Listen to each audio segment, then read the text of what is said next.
अस्सलाम वालेकुम जी, मैं हूं ज़िया बलोच।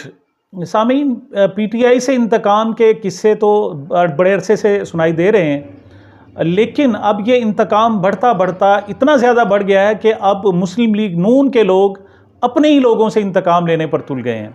ये क्या कहानी है कि जनाब साबिक वफाकी वज़ीर एहसन इकबाल साहब ने अपने ही MNA साबिक MNA दानियाल अजीज़ से एक मुबैना इंतकाम लिया है और उसकी कहानी सामने आई है, वो बयान करनी है। और इसके अलावा इलेक्शन होंगे नहीं होंगे, इस हवाले से जो चहमगोइयाँ हो रही हैं और जो एक ताज़ा पेशरफ्त है, इस पर भी बातचीत होगी। और एक सीनियर सहाफ़ी के हवाले से एक नाम दिया गया है, और वो भी एक सीनियर सहाफ़ी ने नाम दिया है, और वो नाम है जनाब बेवकूफ़ मुनाफिक। ये किसने किसके बारे में कहा है, इस पर भी बातचीत होती है। सबसे पहले जनाब हम बात करते हैं एहसन इकबाल साहब के हवाले से। 9 मई के हवाले से आपको पता है कि बेतहा झूठे मुकदमात दर्ज किए गए और लाखों रुपए पुलिस ने कमाए। जिसको चाहा पकड़ लिया, गिरफ्तार कर लिया, उसको बंद कर दिया। फिर अगर उसके खिलाफ FIR हो गई तो जनाब ठीक है, अगर नहीं हुई तो फिर उससे मज़ीद पैसे कमाए गए। मिसाल के तौर पर 9 मई के हवाले से जब ये मुकदमात थे तो लोग लाखों रुपए देकर उनसे कह रहे थे जी कि आप इसको 9 मई के केस में न डालें, बेशक भी किसी और केस में डाल दें, आवारागर्दी में डाल दें, किसी और में डाल दें। पुलिस ने खूब कमाया। अब पता चला है जनाब कि जब से दानियाल अजीज़ साहब ने एहसन इकबाल के ख़िलाफ़ बगावत की है, तो अब एहसन इकबाल साहब ने बाकायदा पुलिस चीफ जो हैं डिस्ट्रिक्ट के, उनको बुलवाया और उनसे कहा कि 9 मई के वाक़यात की पूरी फ़ाइल लेकर आएँ और जो जो भी अनासर हैं उनके मुझे निशानदेही करें। और फिर मुबैना तौर पर ये इस बात का जो इंकशाफ है वो एक सीनियर सहाफ़ी ने किया है और वो बड़े क्रेडिबल हैं। मतलब हबीब अकरम साहब कहते हैं जनाब इस हवाले से। उन्होंने अगरचे नाम नहीं लिए दोनों के, लेकिन जिस अंदाज में उन्होंने बताया कि एक साबिक वफाकी वज़ीर हैं, वो अपने बेटे को इलेक्शन लड़ाना चाहते हैं, वहाँ के एक MNA हैं, उनके जो सूबाई हल्के कैंडिडेट हैं वो दूसरे हैं, उस पर जनाब उन्होंने उनके ख़िलाफ़ महंगाई के हवाले से बड़ा एहतजाज किया है और उन्होंने महंगाई का ज़िम्मेदार उन वफाकी वज़ीर को करार दिया है। तो अब उन वफाकी वज़ीर साहब ने इंतकाम लेने के लिए पुलिस की हिदायत की है कि जो दानियाल अजीज़ साहब के कोई वो जो जानने वाले और उनका जो सर्कल है, उनके चीदा लोगों को बुलाएं, और अगर वो इस तरफ हमारे साथ खड़े नहीं होते तो फिर पुलिस से कहा गया है कि उन सब के ख़िलाफ़ कानूनी कार्रवाई की जाए। एक जुमला इन्होंने बड़ा ख़ास तौर पर कहा। उन्होंने कहा जी कि 9 मई के हवाले से इतना जुल्म ढाया जा चुका, इस कदर ज़्यादतियाँ की जा चुकी हैं, इस कदर जबर किया जा चुका है कि अब सिर्फ एक ही काम बाकी है, और वो ये है कि जो पुलिस है उसको सड़कों पर भेजा जाए और लोगों से हल्फ लिया जाए। जो हल्फ दे दे कि वो नून लीग को वोट दे रहा है, उसको रिकॉर्ड करके छोड़ दिया जाए, वरना जो भी हल्फ नहीं देता उन सब के खिलाफ गिरफ्तार कर लिया जाए और उन पर 9 मई का मुकदमात में उनको जेल के अंदर डाल दिया जाए। तो यही सिर्फ एक कसर बाकी है और कोई नहीं है। आप जानते वासिक कयूम अब्बासी साहब रावलपिंडी से साबिक MP हैं, बड़ा यंग एनर्जेटिक लीडर है जनाब। सूबाई असम्बली में डिप्टी स्पीकर था पंजाब असम्बली में। तो उसको जनाब कल से वो लापता हुए थे और सिर्फ 7 घंटे बाद उनके ट्विटर से अकाउंट आया जी कि वो सियासत और साथ PTI छोड़ने का ऐलान करते हैं। PTI के साथ सियासत भी छोड़ रहे हैं, और साथ उन्होंने कहा जी कि ये जो कौमी इदारों के साथ जनाब एक मज़ाहिमत का जो बयानिया है, ये उनका बोझ उठाने से वो कासिर हैं और वो आगे नहीं चल सकते। तो अब जनाब ताज़ा जो कार्रवाइयाँ एक्सपेक्टेड हैं वो दानियाल अजीज़ और उनके हल्के में उन लोगों के ख़िलाफ़ है जो दानियाल अजीज़ के साथ खड़े हैं और वफाकी वज़ीर साबिक वफाकी वज़ीर एहसन इकबाल का साथ नहीं दे रहे। अगली बात हम जनाब करते हैं। मैंने अपने पास कुछ पॉइंट्स भी लिखे हैं ताकि अगर कोई चीज़ रह जाए तो इस हवाले से जनाब आपसे बात की जाए। तौहीन चीफ इलेक्शन कमिश्नर केस, अंदाज़ा करें कि जब ये इंटरम गवर्नमेंट होता है, एक बुनियादी बात याद रख लें, तो तमाम इख्तियारात इलेक्शन कमीशन के पास होते हैं। ये पाकिस्तान में पहली मरतबा है कि इलेक्शन कराने की तैयारियां की जा रही हैं और इलेक्शन कमीशन अपनी बात मनवाने के काबिल नहीं है। बात क्या थी कि जो 2 अरकान इमरान खान पर और फवाद चौधरी पर फ़र्ज जुर्म आयद करनी थी, किस हवाले से कि उन्होंने जनाब चीफ इलेक्शन कमिश्नर की शान में गुस्ताखी की है उनकी तौहीन का केस था जनाब। ये भी अपनी मिसाल आप है इस पाकिस्तान की हिस्ट्री में, बल्कि दुनिया की हिस्ट्री में ऐसे केसेस नहीं पाए जाते कि कोई किसी शख्स पर तनकीद करे और उसको बुला लिया जाए भी तू तौहीन करता है, तेरी जुर्रत कैसे हुई। हाँ, ये बादशाही दौर में तो होता है, लेकिन डेमोक्रेसीज में ऐसा नहीं होता, डेमोक्रेसी में हरगिज़ ऐसा नहीं होता, लेकिन ऐसा हो रहा है। लेकिन इसमें जो अहम बात यह है कि फ़र्द जुर्म आयद करने के लिए मुलजिम को लाया जाना था चीफ इलेक्शन कमिश्नर की अदालत में, जो मुबैना नाम नेहाद जो भी सो कॉल्ड अदालत है उसमें लाया जाना था। लेकिन जेल सुप्रीडेंट ने कहा जी कि हम इमरान खान को पेश नहीं कर सकते। आप कहाँ से, हमसे तो बड़े बड़े केस हैं, हमने वहाँ पेश नहीं किया, तो आपके पास कैसे पेश करें। तो अब जनाब चीफ इलेक्शन कमिश्नर साहब अपने चारों अरकान के साथ अडियाला जेल में बारगाह में हाजिर होंगे और वहाँ जाकर इमरान खान का केस सुनेंगे। ये पाकिस्तान के इस पूरे सिस्टम के मुंह पर एक तमाचा है कि जो इलेक्शन कमीशन, इस वक्त सबसे बड़ी हुकूमत इलेक्शन कमीशन है, वो जब एक कैदी को अदालत पेश नहीं कर सकता, उनके ख्याल में इतनी अमन अमान की हालत ख़राब है, तो कैसे हो सकता है कि फिर इतने बड़े पैमाने पर इलेक्शन कराए जाएं। इस हवाले से जनाब एक बिल्कुल ही एक मज़ाक़ सी सूरत हाल पैदा हुई, और वो इस तरह से हुई कि एक शख्स ने जनाब मंगल की शाम को एक दरख्वास्त दी, और वो दरख्वास्त क्या थी कि जी इलेक्शन का शेड्यूल जो है, जो एक्सपेक्टेड है एक अगले हफ्ते में, उसको फौरी तौर पर रोका जाए। इस्लामाबाद हाई कोर्ट में बंदा शाम को गया और कहा जा रहा था कि ऐसा मजाक हो नहीं सकता कि इस केस को, इस दरख्वास्त को इंटरटेन किया जाए।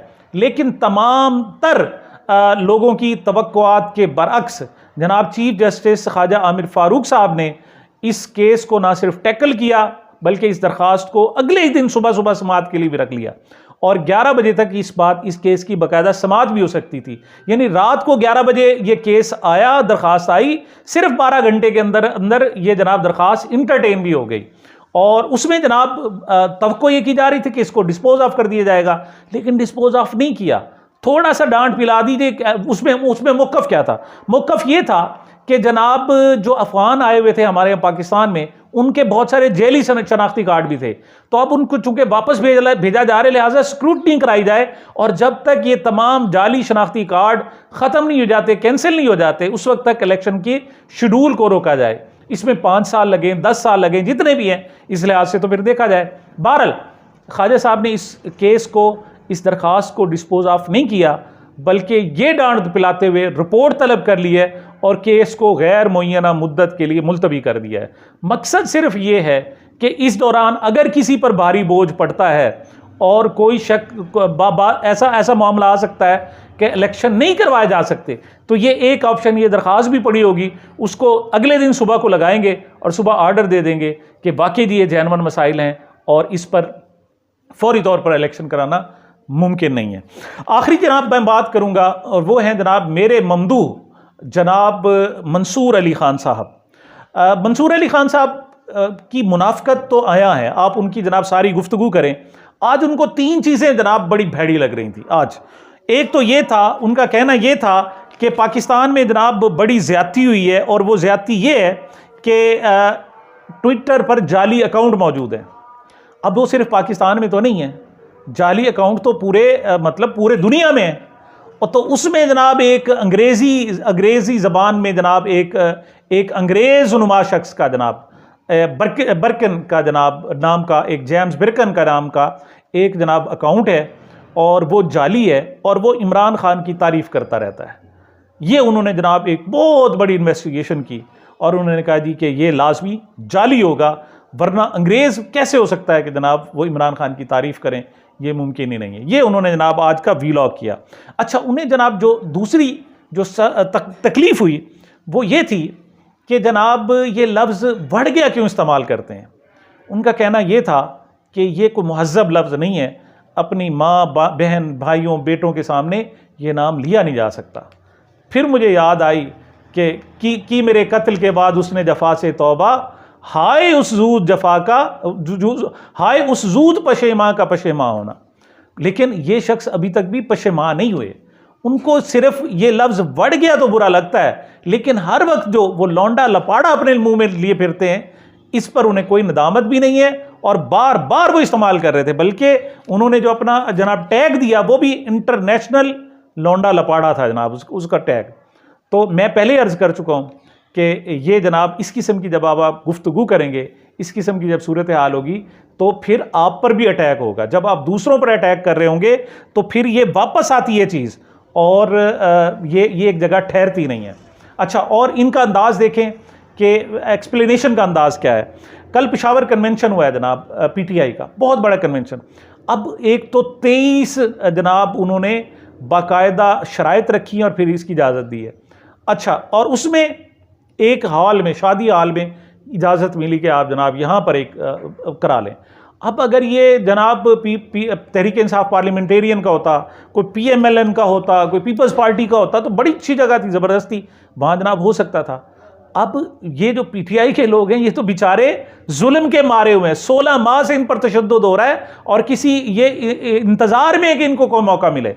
और पेशावर जैसा शहर हो, तो वहाँ सूरत हाल ये बनी कि जनाब हज़ारों लोग, तो वो शादी हाल जो था वो बहुत बड़ा हाल था, वो खचाखच भर गया, कुर्सियों की ज़रूरत ही नहीं पड़ी, लोग खड़े थे, एक दूसरे के ऊपर चढ़े हुए थे, और उससे ज़्यादा लोग हाल के बाहर थे।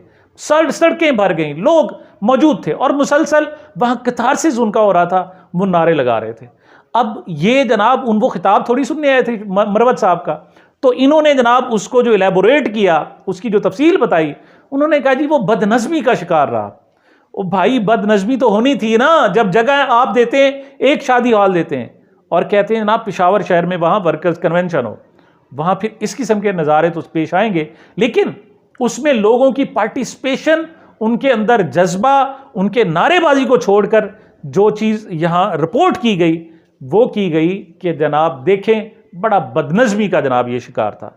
इसको मैं भी आमतौर पर बयान करता रहता हूँ, लेकिन आज मुईद पीरज़ादा ने, डॉक्टर मुईद पीरज़ादा साहब ने इनका नाम लिए बगैर इनका कहा कि वो बेवकूफ़ मुनाफिक है। वो अपने आप को बड़ा सीनियर कहता है, लेकिन वो बेवकूफ़ तो है, मुनाफिक तो है, लेकिन साथ बेवकूफ़ भी है।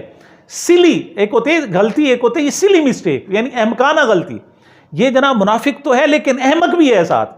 उसकी वजह क्या है कि जनाब ये दूसरों को जलील करने की कोशिश तो करते हैं, लेकिन खुद बाज़ औक़ात उस गड्ढे में गिर जाते हैं। इनकी रिपोर्टिंग क्या होती है? रिपोर्टिंग ये होती है जनाब,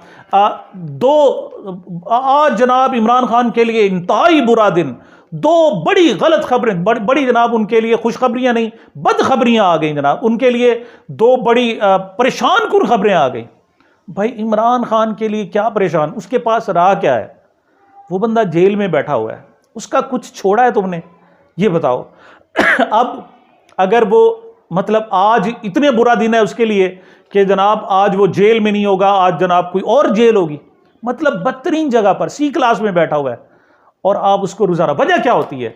वजह ये होती है कि अगर उसके कोई जानने वाले लोग हैं भी सही, तो उनको किसी न किसी तरीके से डीमोरलाइज किया जाए। लेकिन इससे लोग डीमोरलाइज नहीं हो रहे, इससे वो और उनके अंदर एक बात इस बात का इदराक हो रहा है कि यार ये क्या सिस्टम है, क्या ये जुल्म है और क्या ज़्यादती है। अब उन्हें डेमोक्रेसी यानी जमहूरियत का भी थोड़ा बहुत एहसास हो रहा है कि जमहूरी निज़ाम पाकिस्तान के लिए कितना ज़रूरी है। और मंसूर अली खान को जो उन्होंने बेवकूफ़ मुनाफिक का नाम दिया है, मेरे ख्याल में ये ज़्यादा बेहतर है। सामीन, ये मेरी अब तक की गुजारिशात थी। मिलते हैं छोटे से वक्फे के बाद।